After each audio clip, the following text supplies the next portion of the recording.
મૃત્યુ પામતા જોઈ માતાને તારે આઘાત લાગ્યો. તે અવ્યાફાટ પૂજન કરવા લાગી. લોકોએ સત્ય સંસારને લઈ જવાની તૈયારી કરી, પણ તે પોતાના મૃત પુત્રને કોઈને આવવા દે કે પાસે આવવા દેતી ન હતી. લોકોની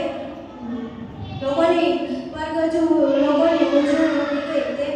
તેને કહ્યું કે જે મૃત્યુ પામેલા વ્યક્તિ કદી સજીવન થતા નથી. એ વાત માનવા તે સ્ત્રી તૈયાર ન હતી.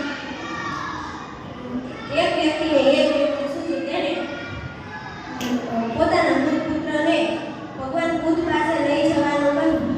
વિધવા સ્ત્રી તરત જ પોતાના મૃત પુત્રને ભગવાન બુદ્ધ પાસે લઈ ગઈ. ભગવાન બુદ્ધે તેને આશ્વાસન આપતા કહ્યું કે જ્યાં કોઈનું પણ અવસાન ન થયું હોય ત્યાંથી એક મોટી રાય લઈએ તો તેના વડે હું તારા પુત્રને સજીવન કરીશ. સ્ત્રી આખા ગામમાં ફરી પણ તેને ક્યાંય પણ કોઈનું અવસાન ન થયું હોય તેવું એક પણ ફળ મળ્યું નહોતું. તેથી તેને અંતે જ્ઞાન મળ્યું કે જે જન્મે છે તેનું મૃત્યુ અનિવાર્ય છે. આમ જન્મ મરણ